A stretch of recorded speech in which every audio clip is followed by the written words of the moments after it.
So today's job is going to be doing part of the sill on the Range Rover.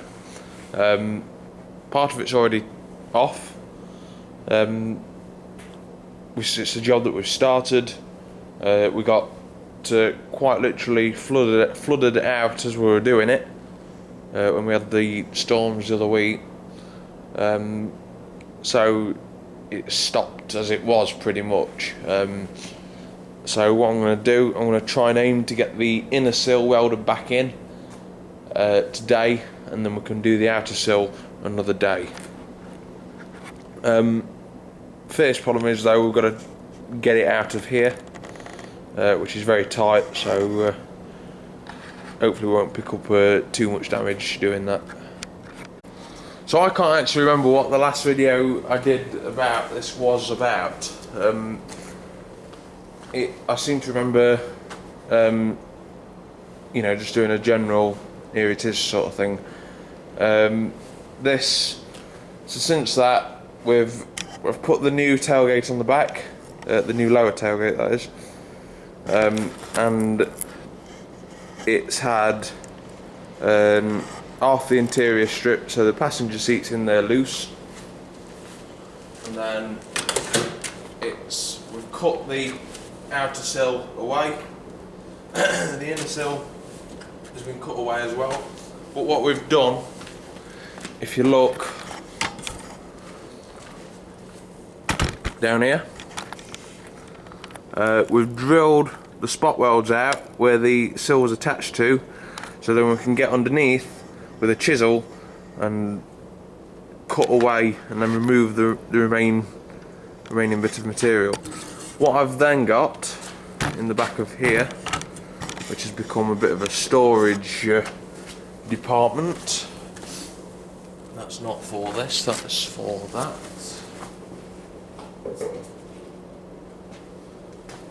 So are they, they're not for this.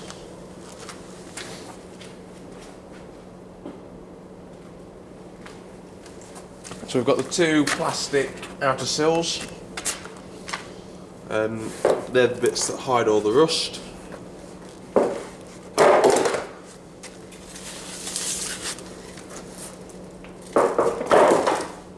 Then place very carefully on my lovely leather seats are the two inner sills. I think that's the one for this side. L. So you can only see this is the left hand side. Not, I think there's any difference, but there we go. So these are about, I think about £25 a piece, these. And by the time you've made them, you're not really, it's going to cost you more to make them, I think. So what we've got is we've got these rubber body mounts in here and bolt. We're going to assemble that, bolt it to the chassis, and then weld through the holes that we've already drilled to attach this to the body. The reason why I'm doing this is because currently there is nothing holding this side of the body to the chassis, and obviously I don't want it to collapse in on itself, because then we end up with a lot of problems. What I've not been doing is obviously not been climbing in and out this side for that reason. We've also took the door off as well, so it doesn't interfere with the B-post, because the weight of that could pull the remains of the B-post off. So what we're going to do is we're going to start off underneath the hammer and chisel and remove the remaining bit of sill. I will point out at this time that this thing is actually a scrapper. I could actually break it for more money than what I'm actually going to put into it. This is the reason why I'm saying that, is because the footwells have gone both sides. The inner wings have gone both sides.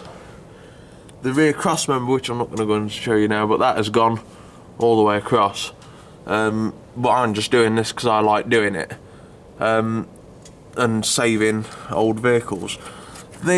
So what I'm doing here, this was the inner sill. This end has already started to come away, thank you to the holes that I've already drilled.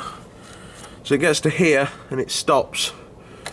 So I might have to drill 1 or 2 more holes and find 1 or 2 more spot welds that I've not already found.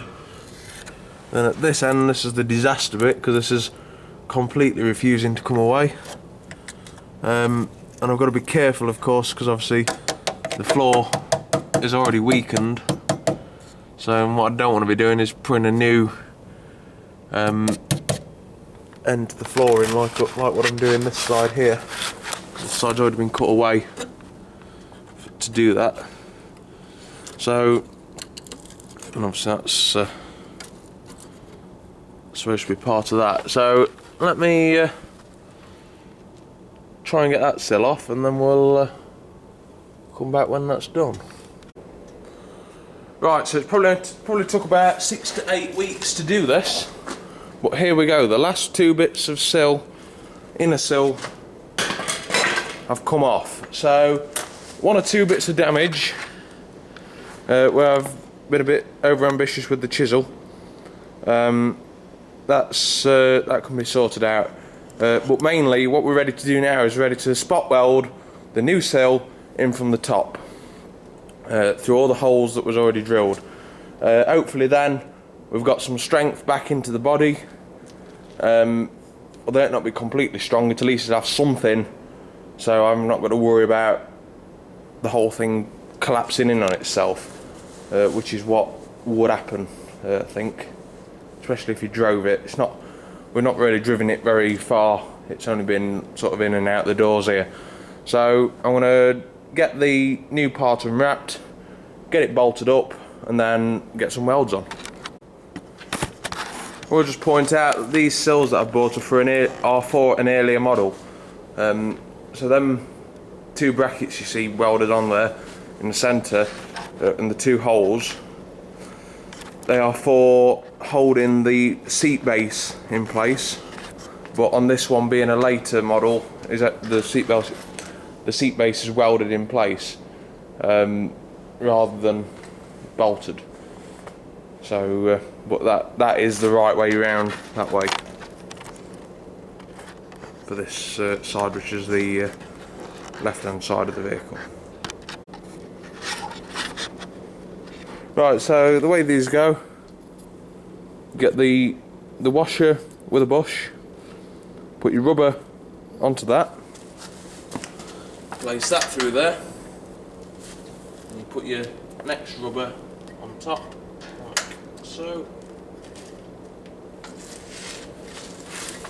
And then what you have, that's sandwiched up nicely. You've got a washer there, and a bolt, and then that's going to go through there, through the chassis, and hold it in place. So it's actually took longer to get to this stage than I thought it would. What we're going to do now is we're going to tighten the front bolt, because what's happening is the sill isn't sitting square to the body. The problem we've had, I've had to jack the original body up to allow to get the new bit in. So what I'm going to do, I'm going to tighten that front bolt, and then hopefully it'll make it a bit easier to get this back end in properly. So I'm just going to put a smear of copper grease on this, just in case it ever needs to come off again for whatever reason. Makes life easier and stops it from going rusty. Right, so not sure how much of this you'll see. There's not really a lot to see.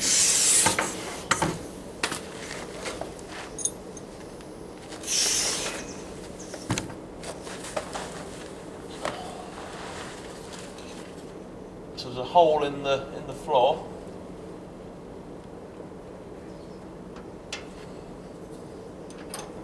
nut goes on the underside of the outrigger. Right.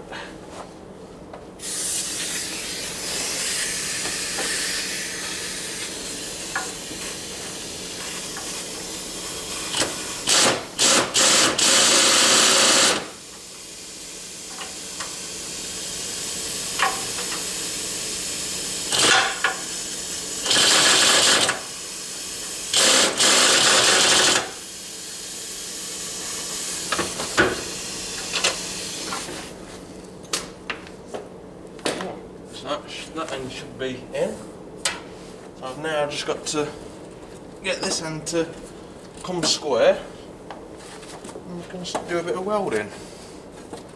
I'm not sure what exactly is holding this off on this side.